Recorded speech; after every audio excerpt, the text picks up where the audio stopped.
सम्मान कार्यक्रम में मौजूद डीएम साहब, डीईओ साहब, शिक्षाविद, स्कूल के विभिन्न स्कूलों से आए हुए प्राचार्यगण, शिक्षकगण, छोटे छोटे प्यारे प्यारे बच्चे और उनके अभिभावकगण, सभी को मेरा अभिवादन।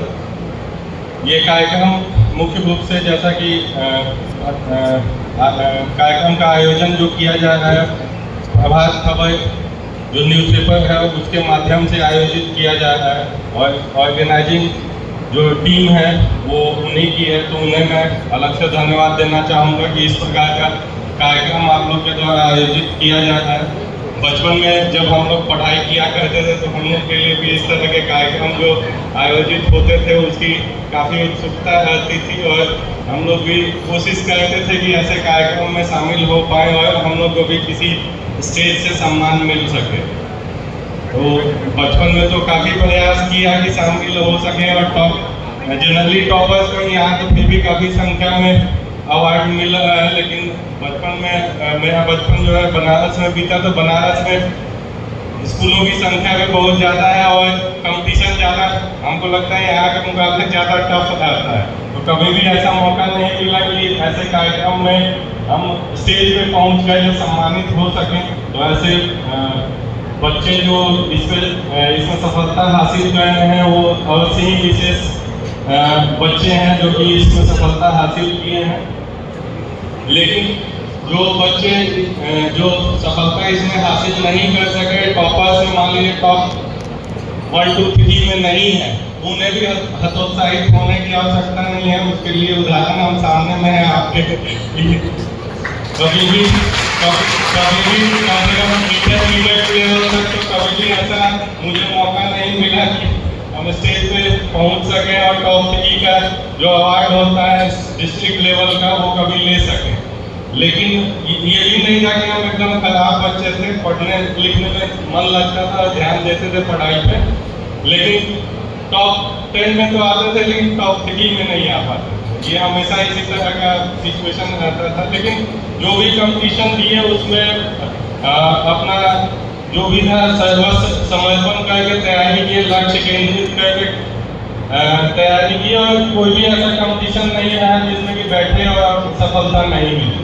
तो उस लिहाज से बहुत असफल भी हमको लगता है नहीं पाया जाएगा। लेकिन ये कार्यक्रम जो इस तरह के आयोजित होते हैं एक तरह से बच्चों के मन में कंपटीशन की भावना जागृत करते हैं, जिससे कि भविष्य में बच्चा जो है वो एक्सेल कर पाता है।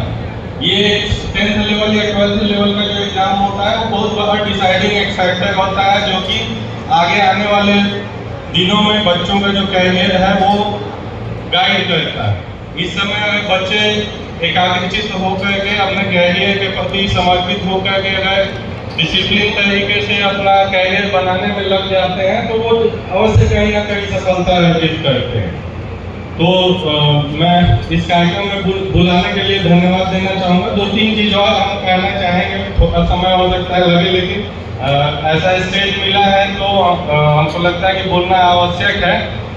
एक चीज़ और इम्पोर्टेंट है कि बच्चों का कैरियर का जो आयाम है एक पर्टिकुलर चीज़ है पढ़ाई लिखाई, लेकिन अन्य डायमेंशन भी है जिसको विकसित करना चाहिए।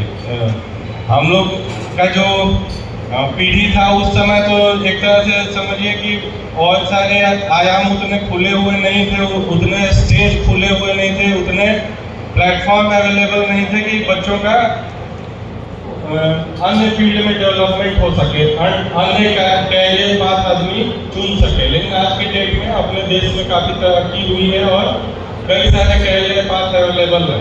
तो जो माता पिता यहाँ पे हैं या फिर जो टीचर हैं, प्रिंसिपल हैं यहाँ स्कूल के, उन लोग को बच्चों की जो यूनिक प्रतिभा है उसका भी ध्यान देना चाहिए।